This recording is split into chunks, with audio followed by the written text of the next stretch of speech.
Interesting last name. Nachbar. Is that, what is that? German. German, oh, okay. I think a lot of people think that's Arabic. Yeah, it sounds Arabic. Well, I am Arabic. Oh, you are? Yeah. I can What country? Lebanon. Lebanon, that's cool. Yeah. But All right, you ready to go? sure. You a Lebanese kind of guy? Yeah. What's your story about? It's actually about the graduation gift I got from my Uncle Dave. Oh, all right, something different, go. Yeah. Okay. Well, for most of us, we always get money, probably a laptop, probably part of our tuition paid for, and maybe a new backpack. But for me, for my uncle, I got this is the first time that I had ever been on a plane. And he's actually a pilot. He attended K-State Solana about 20, 30 years or so ago. When it was only, I think it was a 2-year school, and he had to finish the rest of the 2 years maybe doing like aviation maintenance. He flew for Cessna down in Wichita for about 8 or 9 years, and then he got transferred, or he got a new job for Love's down in Oklahoma, and he's a private pilot for them. Well, he told me, he was like, okay, well, I'm going to give you $50, but I also have something else for you in store. And I was like, okay, well, I mean, maybe you put in money for a new car or something. But in turns, he was like, I'm going to actually take you flying. Because he really wants me to go into aviation, and I don't know, I like my feet planted on the ground. But he was driving me out there. It was the day during the summer. It was at the end of May. It was beautiful outside. The sky's blue, no clouds, grass is green, just rained the night before. We were driving in his truck, and we're heading out to the airport, and he's telling me, he's like, okay, are you nervous? And my uncle's got a very big type A personality, very strict. There was actually one time I was driving him around to a guy's house where he's going to be drinking, and I'm driving, doing my own thing. He hardly ever says a word. And I make a turn, and he sits there and he goes, shitty turn. And I'm like, I look at him and I'm like, what do you mean? And he's like, well, you clearly turned too wide and you're wasting half of your tires, or the rubber on your tires, by doing that.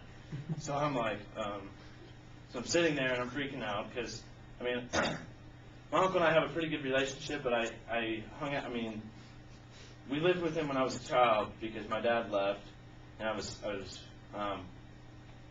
2 or 3 when we were living with him, so I didn't really have that good of a relationship. But when he moved down to Oklahoma, he started living with us more, so I kind of got the bond with him. He's a funny dude. I can relate to him. But he just got, I feel really nervous and I get really awkward around him just because I don't know how to act to the sarcastic humor. But we were out there, he had just arrived at the airport, and he opens the door to the place he keeps his little plane in, and he named his plane Dolly. And it's old Dolly, and it's a 172 that he rescued. He says he rescued her.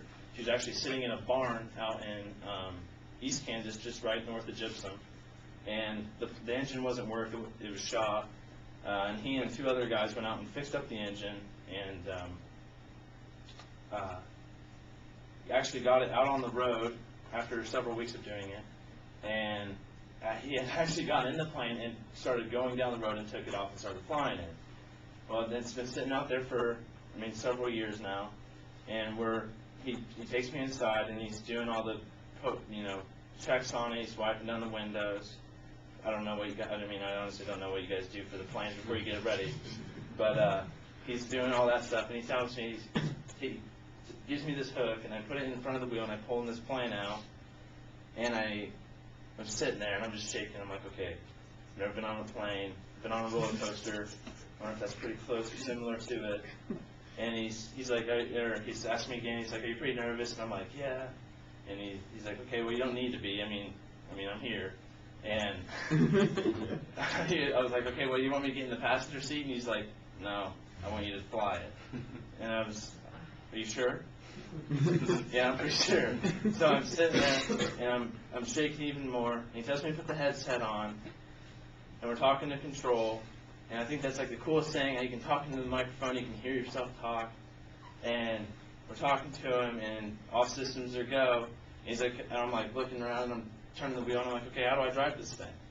And he's like, oh, actually, you steer with the pedals. And I'm like, oh, come on, how do you steer this thing? He's like, no, with the pedals. So I'm steering it, And I'm like, oh, this is actually pretty cool. And we get it out on the runway, and my uncle's like, all right, well, when I tell you to pull back on the deal, I want you to, and we'll just go.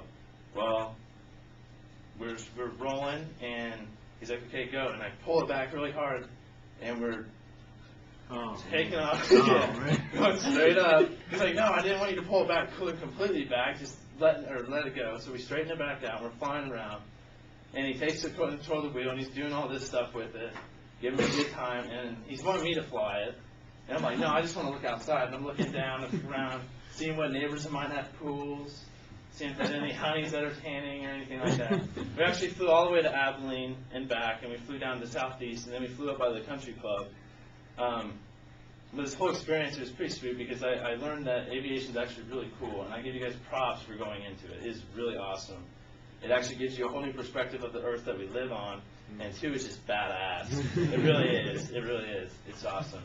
And that's it. That's my story. All right.